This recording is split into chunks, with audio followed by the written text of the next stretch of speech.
That was 15 seconds of the Apennine Forest region in Italy. Do you feel more motivated? More creative? Maybe you're ready to take on a new task. If so, that's the point that Moodsonic is trying to make.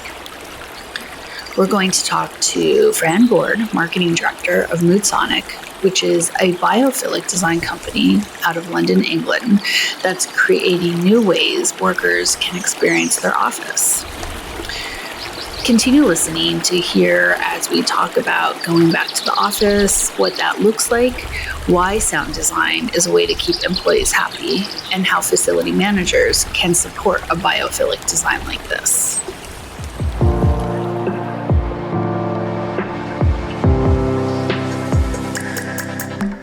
Welcome to The Clean Slate, a podcast where we chat about facilities management, commercial cleaning, and keeping the working world safe, clean, efficient, and free from risk.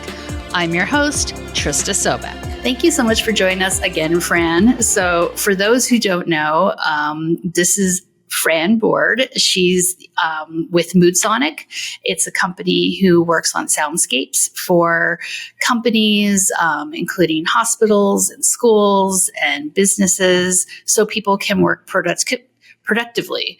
So interestingly enough, we had some issues. This is the second time we're recording with Fran because we had some issues in the first go round where it just wasn't, the sound just was completely off. So the podcasting spirits were not with us. Hopefully they're with us today in our corner. And so welcome back, Fran. It's so great to have you back. Yeah, thanks, Trista. Great to do it again. And the irony of the sound being bad was not lost on us. But even better this time, I hope. Can you tell us a little bit about Moodsonic? Sure. So Moodsonic is all about designing people's sonic experiences in buildings. Typically, sound might have kind of been experienced in a negative way by designers or facilities managers. You know, noise in buildings essentially has been a huge problem for decades. And it's also a problem that in some buildings has gotten more prominent recently as well, with things like return to office after the pandemic, where distractions and stressful noise has become even more apparent to people. Whereas, people's working from home environments might have been, less distracting, and people have to come back to the office, and noise becomes even more of a distraction, even more of a frustration for people.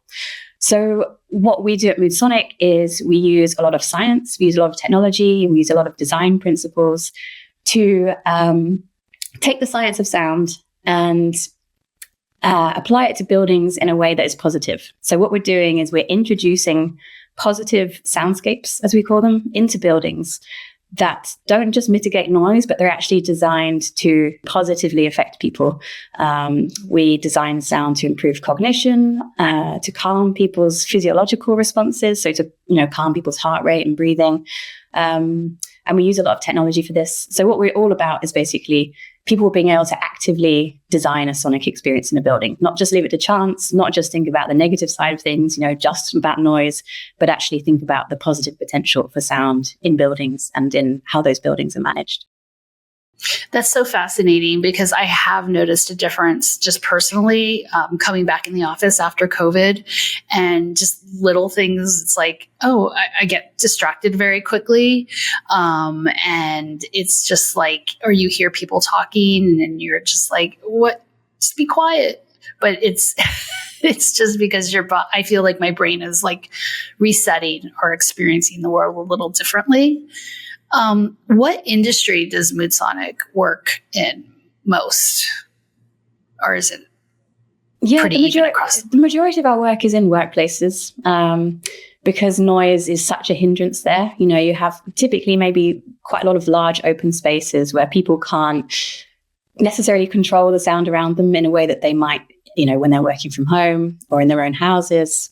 We also work a lot in healthcare as well, because the positive potential for sound aligns so nicely with the type of outcomes that we would want in a healthcare environment, in a hospital, for things like patient recovery, people's ability to sleep, to feel calm, feel relaxed, in what is potentially, one of the most stressful environments they could possibly be in. Obviously, those are really beneficial outcomes that we can bring into those buildings. So yeah, those are the two types of environments that we're typically working in. What is your favorite to work in? As nice as it is to, be working in commercial offices, I think, the potential for sound in healthcare is so huge. That from a personal perspective, I find those projects particularly rewarding. Yeah. And then do you see the outcomes? Do you have the research that shows, or not yet, since it's kind of early, I know, in Moodsonic's world, but are you tracking, is that something that you're tracking? Like people are getting, aren't coming back, or whatever the metrics would be based on getting healthier? Yeah, absolutely. I mean, research plays a huge role in what we do. It's kind of the basis for, our existence, Moodsonic's existence in the first place. People have known for literally millennia that natural sound is really good for people. Hippocrates in the ancient Greeks was writing about nature and sound and prescribing it to people to kind of cure their ailments. And nowadays, there's many decades of scientific academic research out there that shows just how beneficial certain sounds can be for people. And a lot of the sounds that we're introducing into these buildings are the sounds of nature because of all this vast background of research that shows how beneficial it can be for people. And then, yes, we are tracking a lot of research ourselves in healthcare and workplaces. That research varies a lot. Sometimes it might be survey-based. Other times we're actually measuring people's physiological responses. So things like their heart rate, their skin conductance, which is like a measure of arousal or stress. So there's tons of different ways that you can measure sound. I think because there's so many potential outcomes from it, there's lots of different ways that we can measure it as well. So fascinating. I love hearing that. Have you did anything in education or with students? And I'm thinking schoolrooms and classrooms and trying to get the kids to calm down after they come in from recess or, in between classes. Have you dabbled in that industry at all? Yeah, we have from time to time. We have a few deployments out in Australia in schools out there. So a lot of the benefits that we're dealing with sound also align really nicely with schools. All the things that we're looking at in workplaces. So things like improving people's focus and cognitive performance generally, ability to be creative, solve problems. And like I mentioned, also that calming effect can be really, really useful in schools. It's interesting to see some of the differences in the ways that soundscaping is used in schools compared to workplaces. We've seen a few nice examples where perhaps the teacher might use it in a more active sense. So typically what we're doing is we're bringing sound that's designed to be very ambient. It's played at a very quiet level that you might not even necessarily notice as soon as you walk into a space. This isn't designed to kind of call your attention. It's designed to create a really supportive environment in the background. But in schools, what we've seen, which is really interesting, is some of the teachers kind of deliberately calling attention to it as part of some kind of active listening exercise. So if you imagined school children coming in, after their lunch break, maybe they're a bit hyperactive because they've been playing with their friends and, they really need to calm down, then that's a really nice way for teachers to take them into a calmer mindset and say, stop and listen. How many birds can you hear? What might this environment sound like if they're listening to a beach soundscape? What do you think you might feel like if you were in this environment? So, there's a lot of potential in schools as well, and it's really interesting to see the slight differences in the ways that it's used in those buildings. Yeah, I like that because it feels a little bit meditative to me, bringing in a little bit of meditation, which we know through research works for education for kids, getting them to, reset their mind for learning. So super interesting. And my next question was, is this something that people are aware of when you walk into, I'm thinking for a work building, for a typical office environment, you walk into a meeting. Is this something you immediately hear, or is it just like so just back in the background? Yeah, more the latter. We don't want to distract people, obviously. In an open workplace, we don't want something that's going to call attention to itself. It's played at a very ambient level where if you were to listen out for it, you could hear it, which is nice for people because if you want to, you're kind of talking about that meditative side of things. We know how beneficial it is for people to be kind of taken away from their own environment sometimes and to be able to that space where you can just sit and listen and kind of, in your mind, leave the current space that you're in. That's a really beneficial mindset for people to be in if they're trying to solve problems or come up with ideas.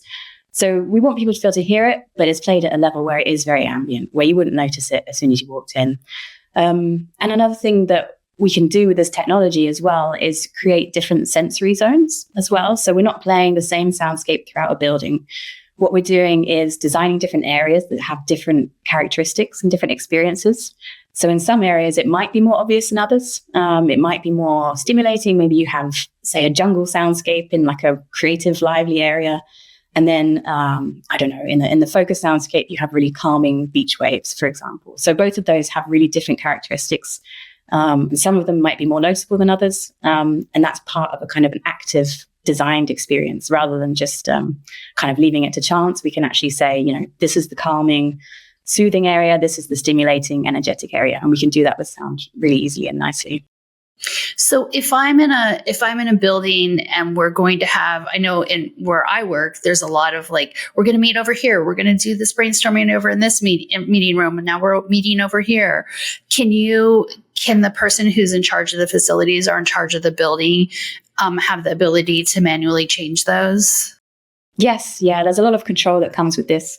Obviously, if you imagine, an open working area, it wouldn't be possible to give every single person in that space, control, as I'm sure you can imagine. I want this area right here to just be birdsong.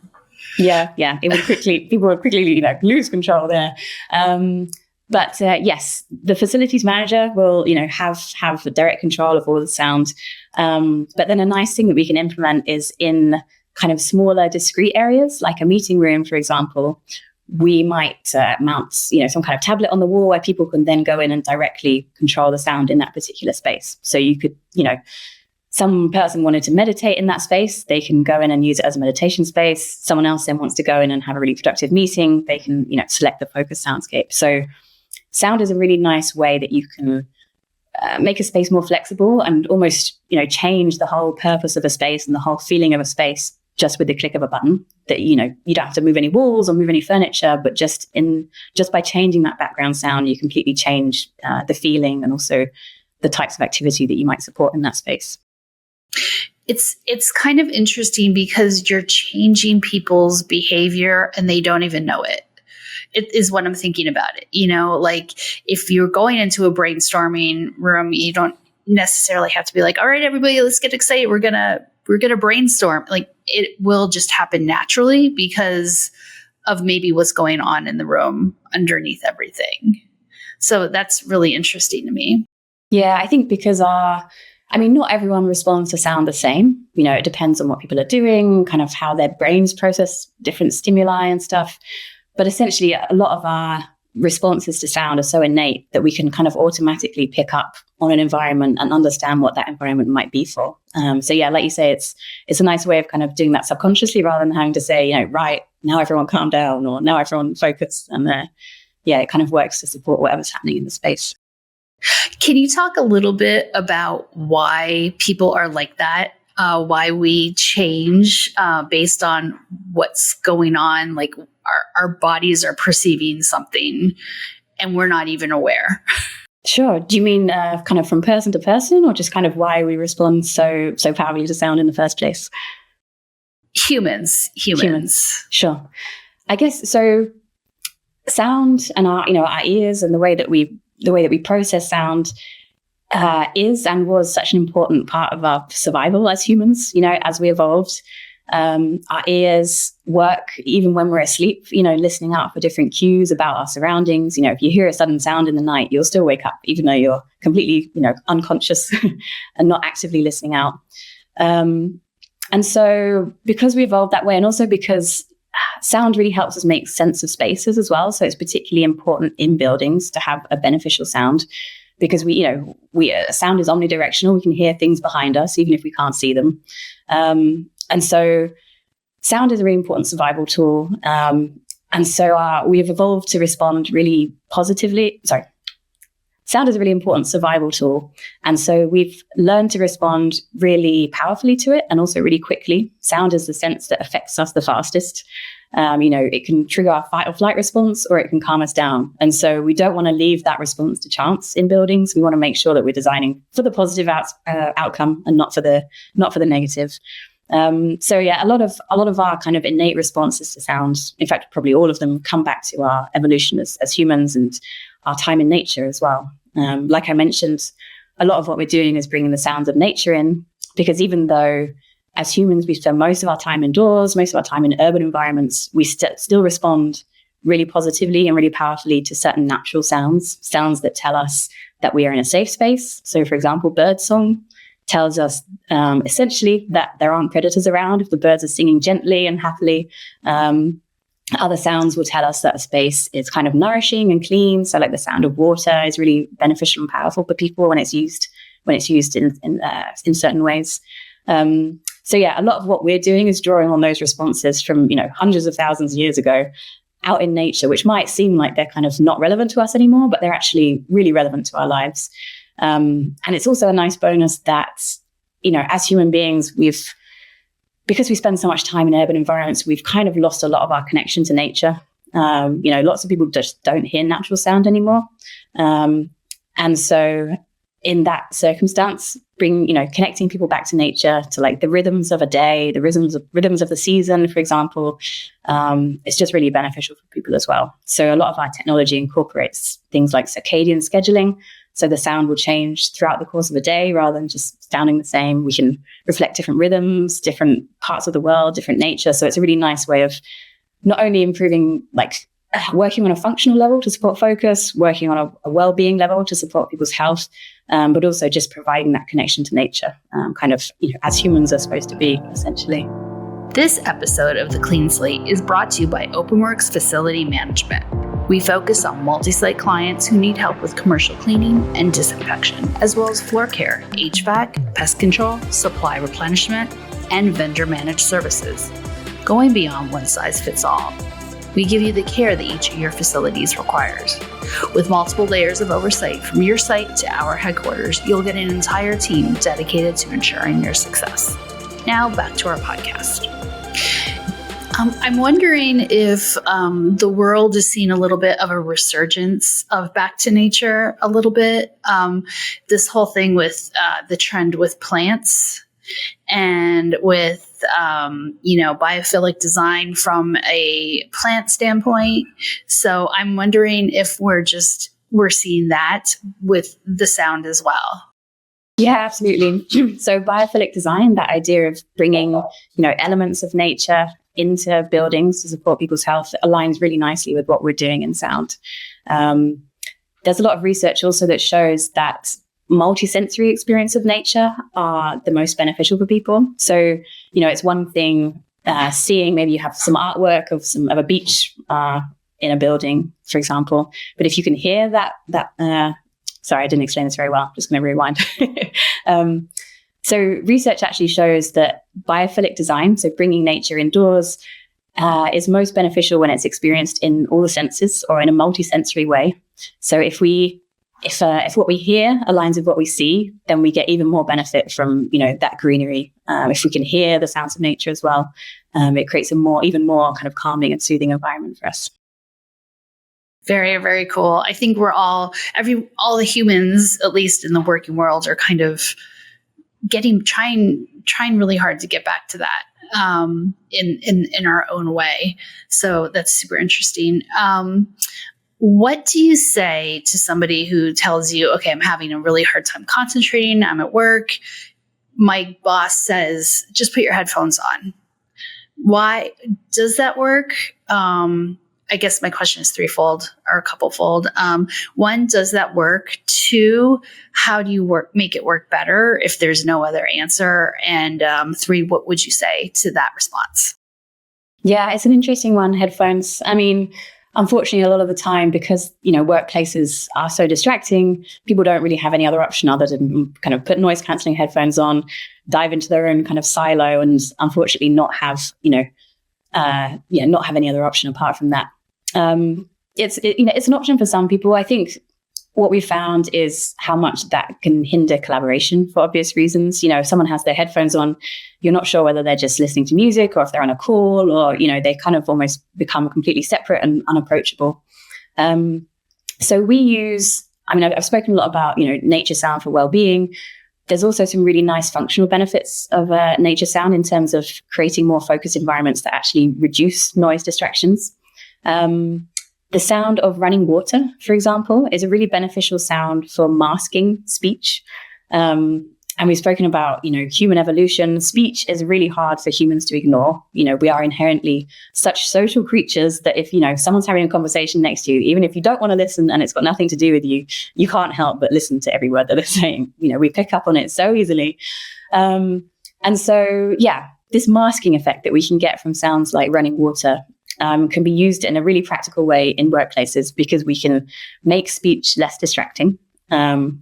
It creates, rather than, if you imagine a silent office and how distracting that space is the minute someone starts talking, by actually introducing sound, it kind of seems counterproductive, but introducing sound, we can actually cover up some of that speech that we might otherwise overhear, make it less distracting, and it can have a really beneficial impact. We're talking distractions decreased by something like 85 to 90%, in a large open in a large open work area.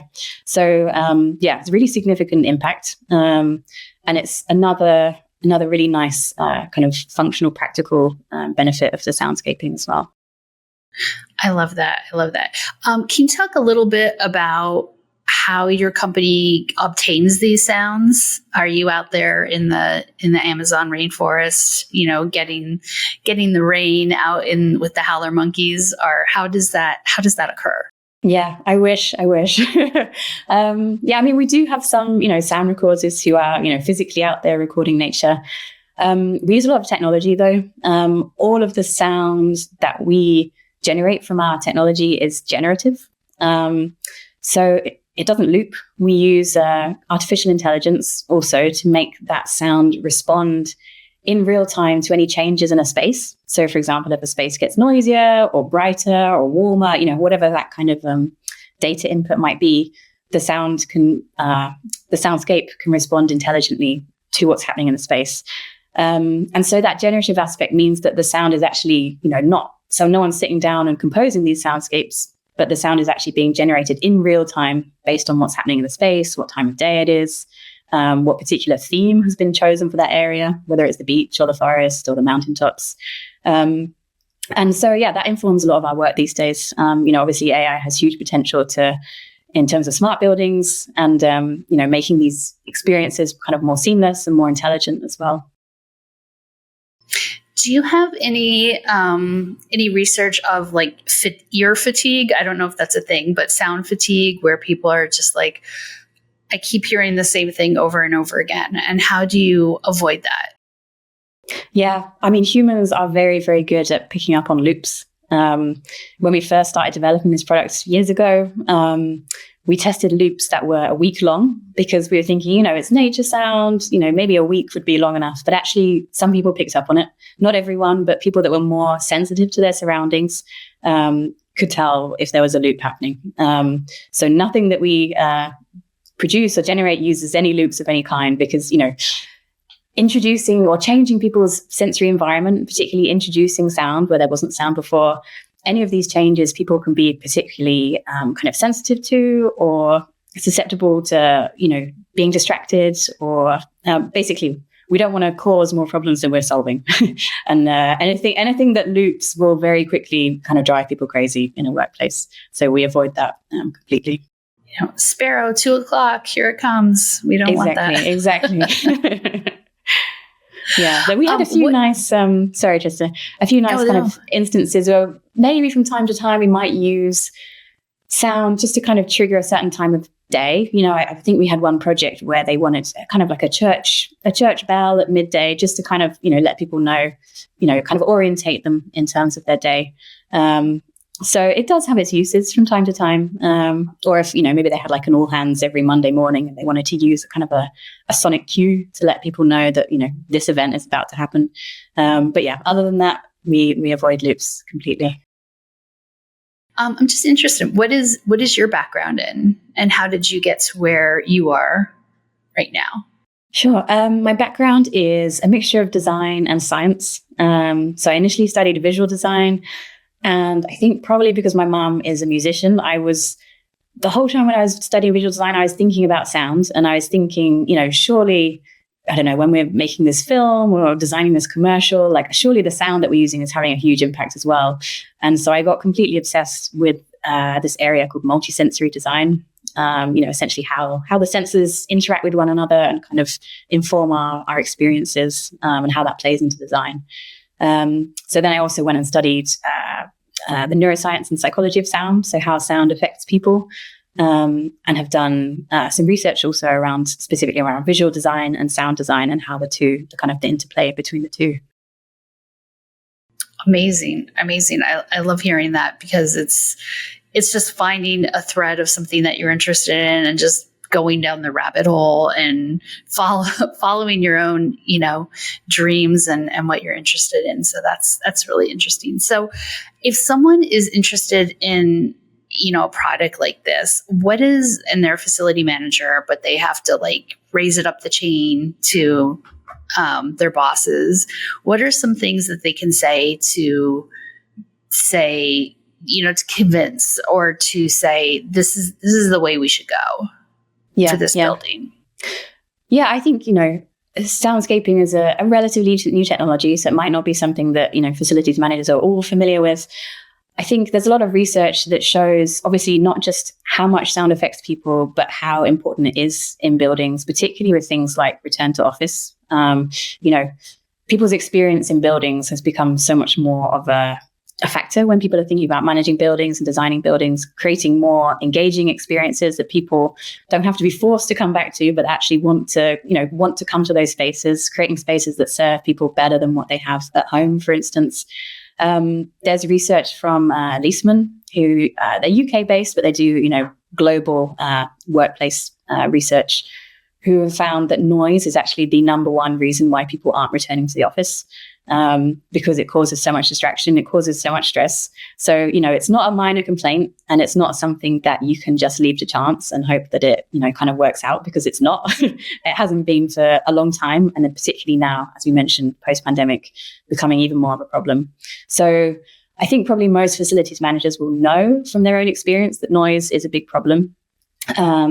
And the fact that soundscaping and the fact that we can now bring technology and science together to actually solve a lot of that problem is really great. So the fact that we can bring, science and technology together and actually solve a lot of that problem is really great.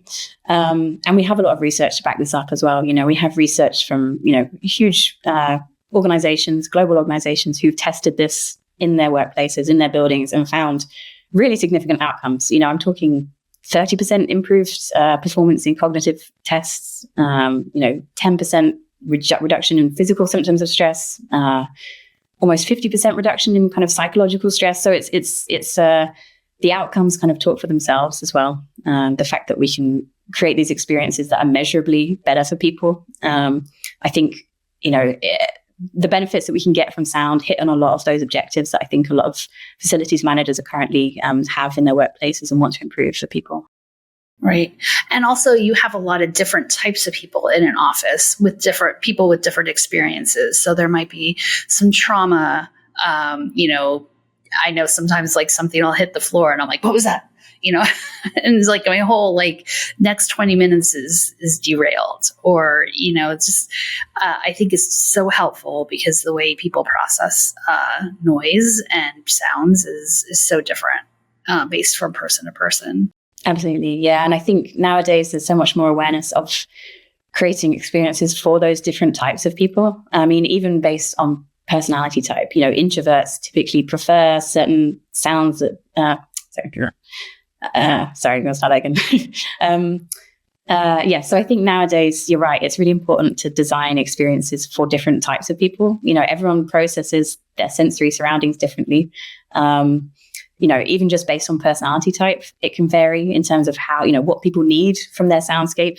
Typically introverts prefer quieter, calmer sounds. Extroverts prefer more stimulating, livelier sounds. So the fact that you could use sound to create these different environments for people is really important. And thinking about, like you say, trauma response, creating comfortable environments for people, designing for neurodiversity. So, people with things like ADHD and autism will respond differently to sound compared to neurotypical people. And so it's really important that we create environments, I think, that are more intelligent for people, that aren't just designing for neurotypical people as well. So when you go into a space, is there a test that you give to people, or I don't want to say test, a survey where you're trying to figure out, if we have an open space, you're trying to figure out what's the best soundscape to use as a base? Is there something that people can figure out what type of sound they work best with? Yeah, we're actually developing a tool like that at the moment. Talking about people's sonotypes is what we're calling it.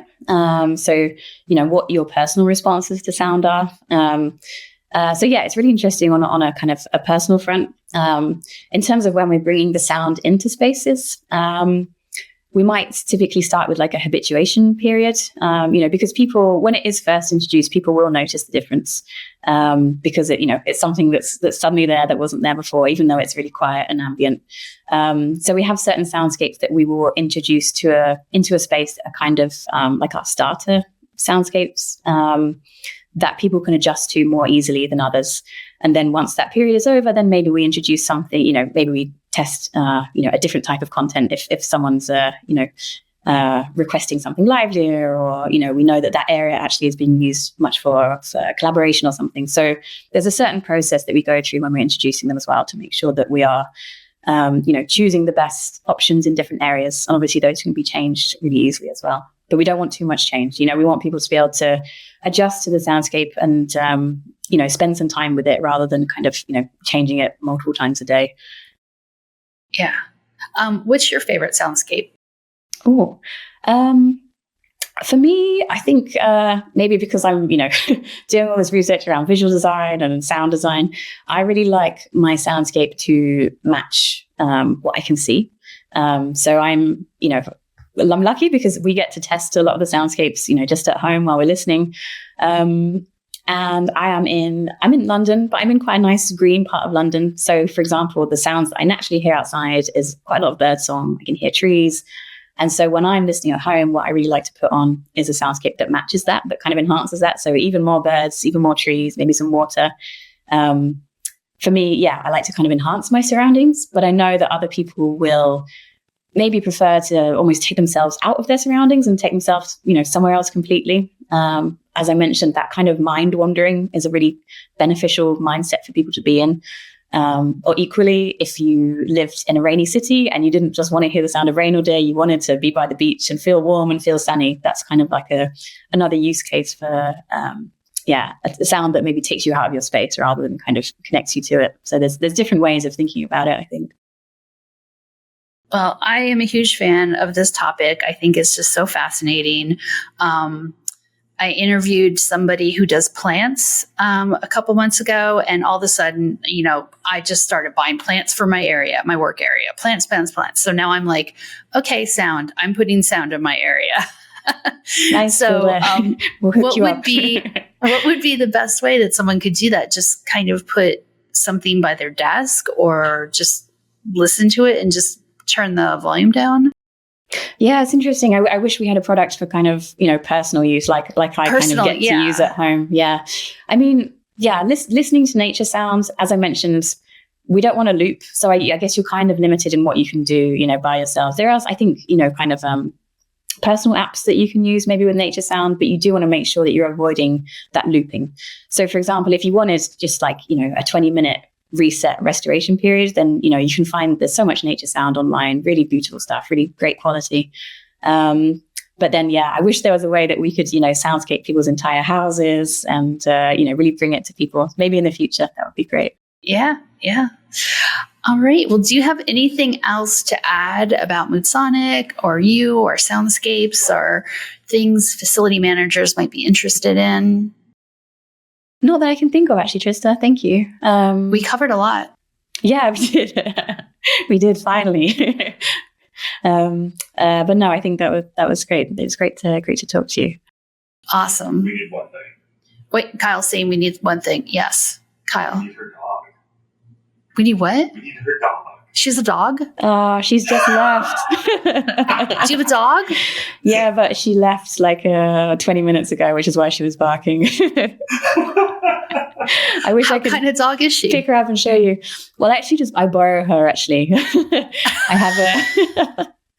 have a friend. I work from home a lot, and so I have a friend who brings her around, and she spends the day with us, and then she gets picked up in the evening and taken home. So it's a pretty sweet setup. That's amazing. So you're like doggy daycare sound. Do dogs and animals, like we are animals, people are. So do dogs, act differently with different sounds? It's a very interesting question. I haven't looked at the research enough to be, an expert on this whatsoever. I mean, I can tell you that when this dog hears a cat outside, obviously, just the slightest little meow, and its fight or flight response is up. It's, the whole body changes. Obviously, everything changes. But it's a good question. I'll research it and see if I can get an answer for you. Because I see a lot of, dog lullaby playlists on Spotify and things, and it makes me question it. I'm not sure what the science is like behind that, but I'm sure there must be something. Is that just doing stuff for us, or we're just projecting it onto the dog? Dog's gonna dog. It's a great question, but I mean, soundscaping for dogs is also a hot market for us, I'm sure. You heard it here first, so. Awesome. Well, thank you so much for joining us again, so we could get this right, and we will make sure that this sounds perfect as we go forward. So I appreciate your time so much, Fran. Yeah, I love that. Thanks. Enjoying the podcast? Leave a review. To otherwise support our podcast, please share and follow us on your favorite streaming platform. You can also visit our website to find show notes and more info on each episode at www.openworksweb.com/podcast. Want to be a guest on an upcoming podcast? Check out the information in the description to apply. We'll see you next time, and remember, keep it clean.